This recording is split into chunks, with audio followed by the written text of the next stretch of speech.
So who are you? How do you define yourself?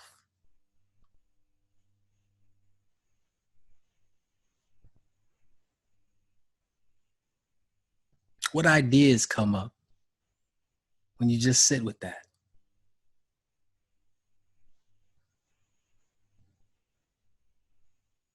Lately, I've been recognizing for my own personal journey, my old behaviors, past patterns are ways I've chosen to define who I am. For example, in the past, I have not liked most comedy movies, comedy romance movies and things like that, but I love comedy movies like Dumb and Dumber. Now, that's how I used to define myself.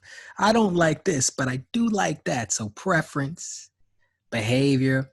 I'm an artist. I'm a speaker. I'm this, I'm that. I used to define myself that way.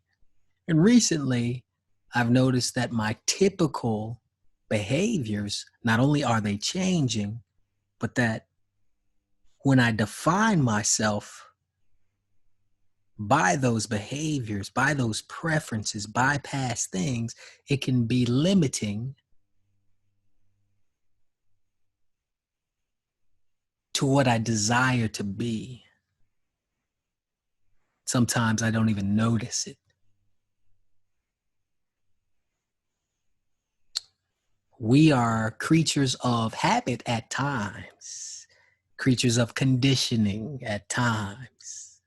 We can choose to identify with our past behaviors, our habits, etc.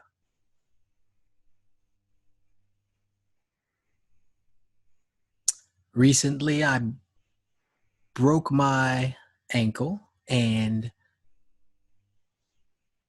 went within to really understand what was the greater lesson for me to gain out of that. A good friend of mine and I were talking during it, and he suggested there is a spiritual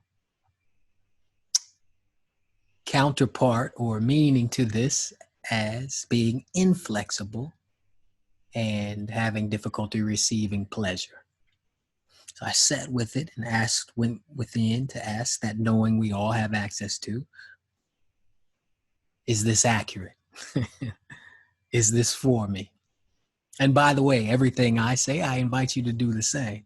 If it's not for you, feel free to let it go in one ear and out the other. If it is for you, that knowing will let you know. So the knowing let me know, yes. So I had to ask, how have I been inflexible in my life?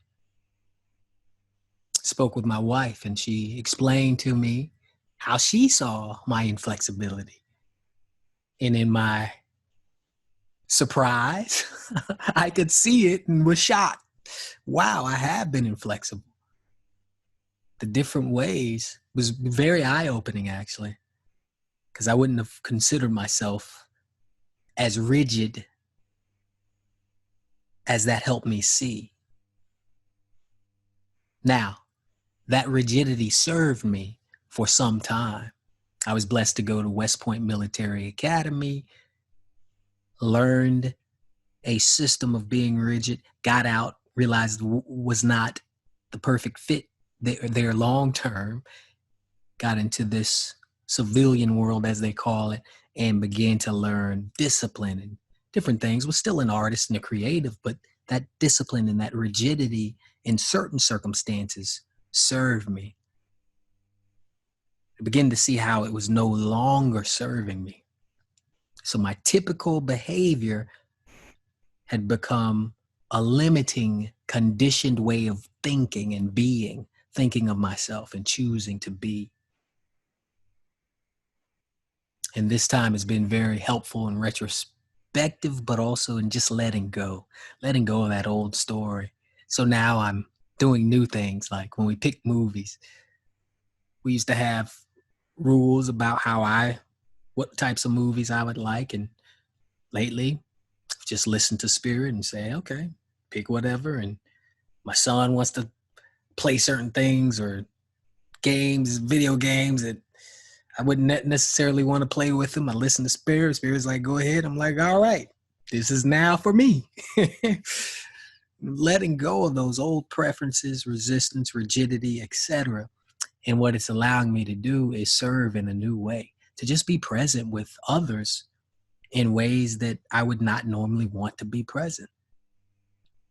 It's expanding my ability to show up and to be in new ways. So we often encounter opportunities that show us, where are we holding on to our typical ways of defining ourselves that are now limiting us? Where are we holding on? So you can ask yourself that. Where am I holding on to defining myself based on my typical preferences, my typical behaviors, my typical roles, in a way that's limiting me from stepping into being what life is seeking for me to be?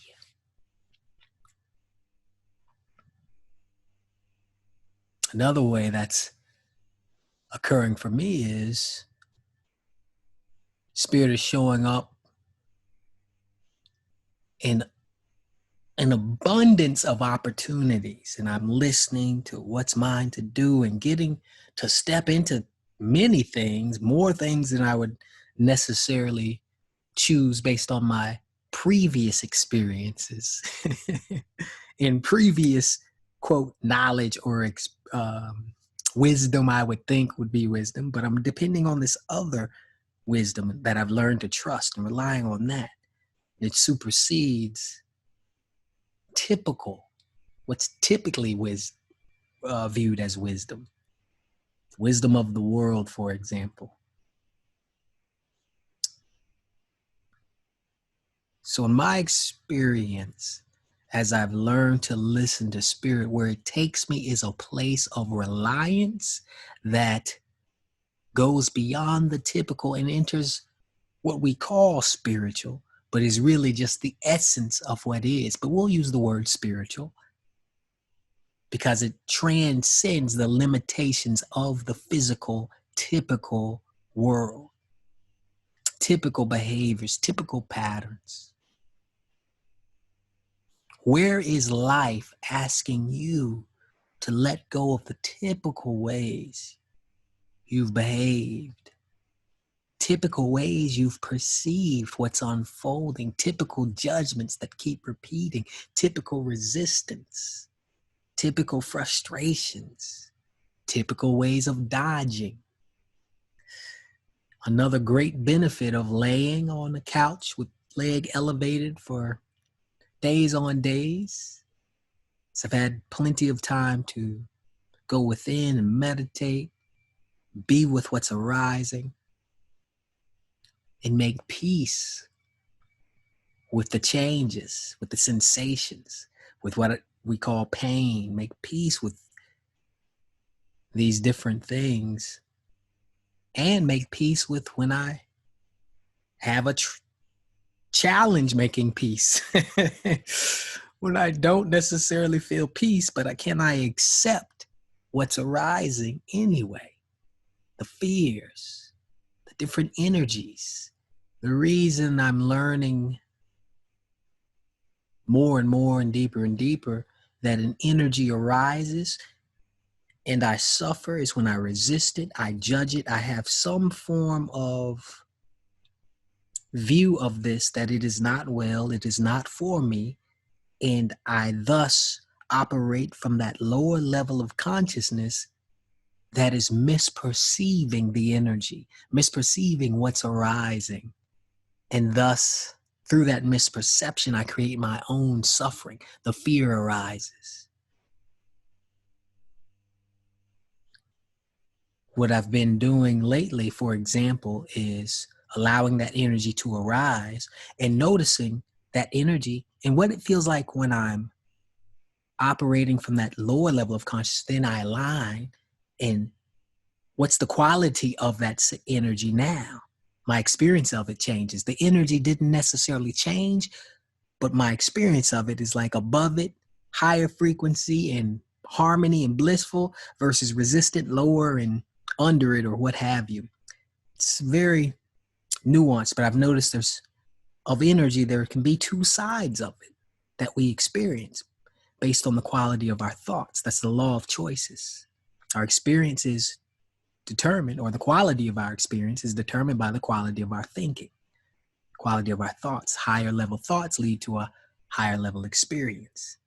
Lower level thoughts lead to a lower level experience. So in my exploring that and becoming more and more aware of these nuances of that, what I've noticed is staying in the middle of the energy. Not that I'm not aware of the bliss, and if bliss unfolds, or what feels favorable, great.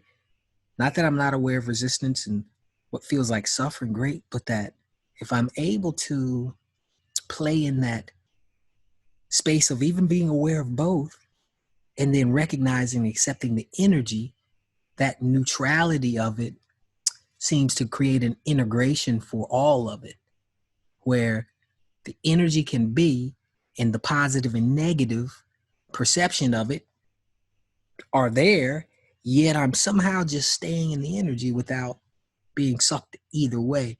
And I feel as if when I swing into just the positive experience, there's a polarity that brings me back eventually to a negative experience, or back to a positive, and that's okay. But even that, just my own personal experience, I'm noticing, don't know if I enjoy that anymore. Don't know if I enjoy the swing of positive to negative, the positive to negative, beginning to enjoy being in the center.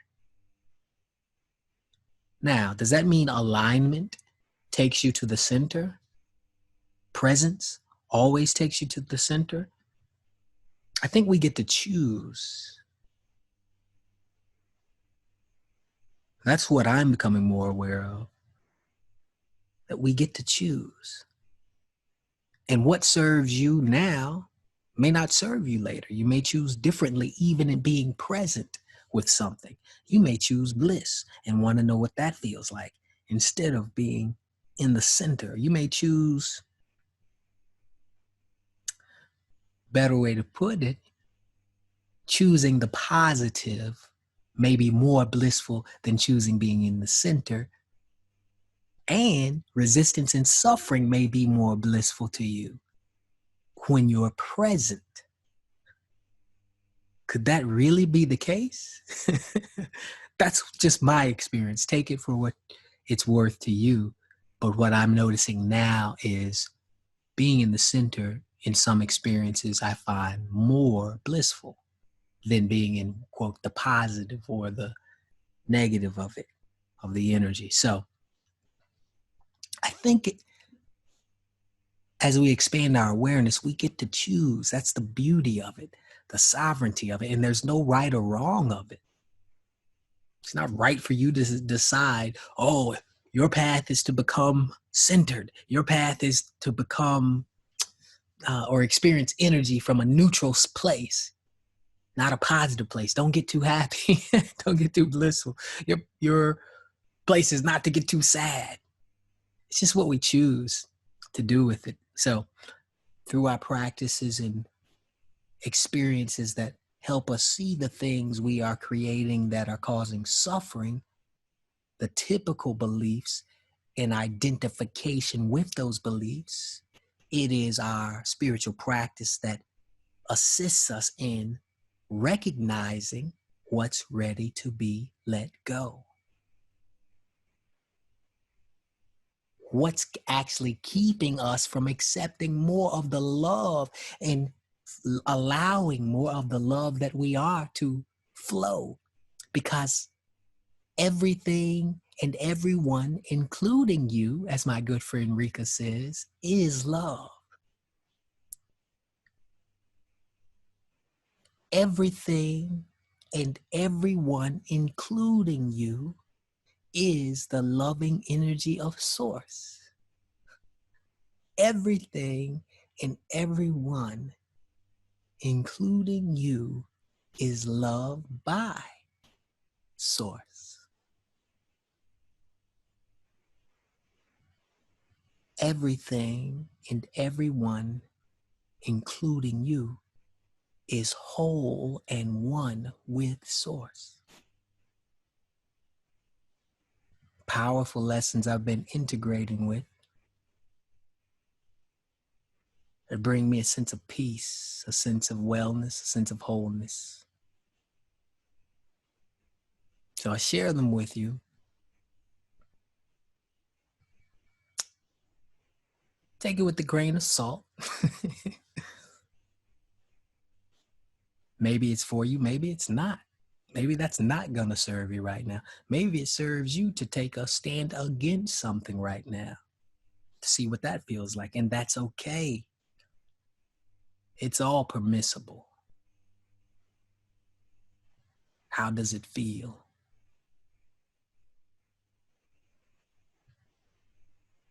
The typical path is one that we know how it feels.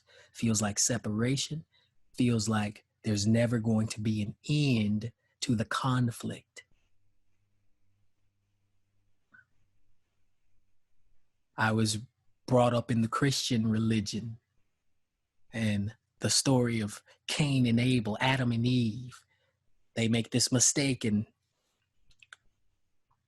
stop listening to the I am and get kicked out of paradise. Make that mean whatever you want, but then they have children that the brother kills, Cain kills Abel, their children.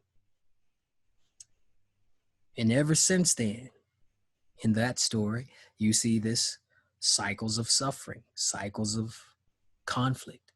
Bring it to today. You see racial divide, political conflict, social injustice, economic disparity, all these different things. Back it up and rewind 2,000 years ago. You see Yeshua, Jesus coming. Boom. In the Christian religion, his life was a victory. A guy who comes, professes the way, models the way, and then is murdered.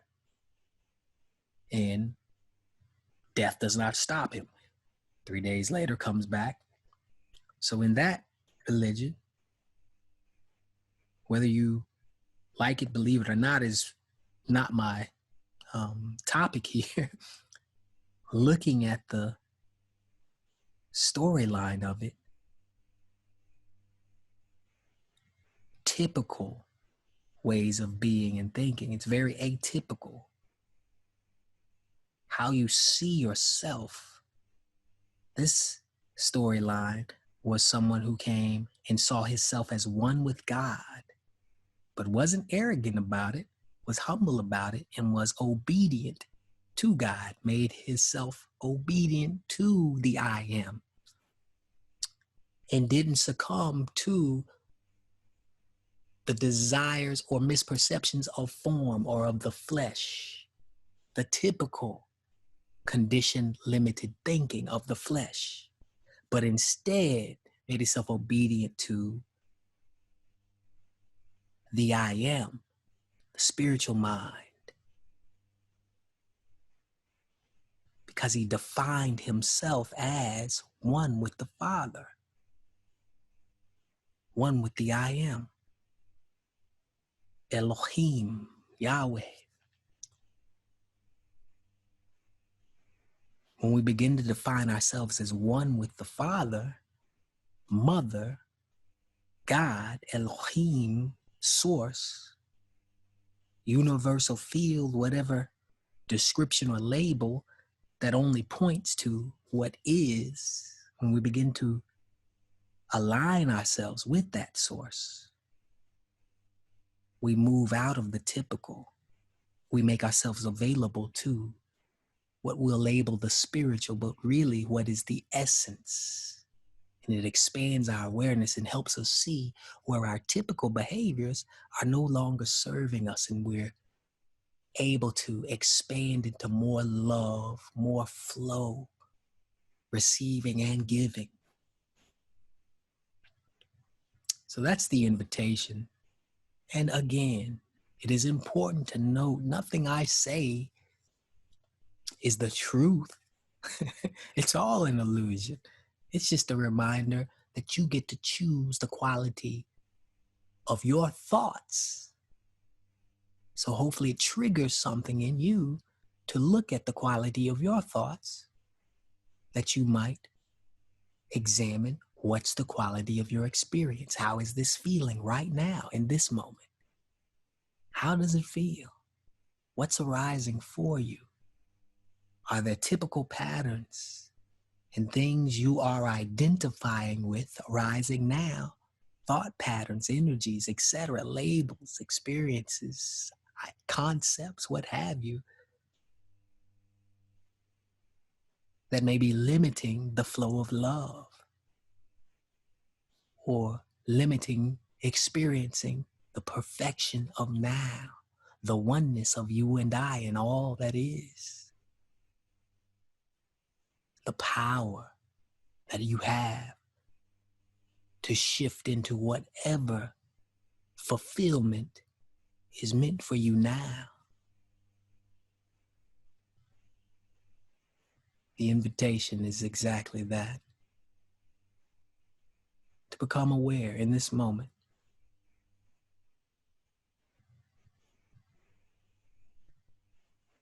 Take a breath.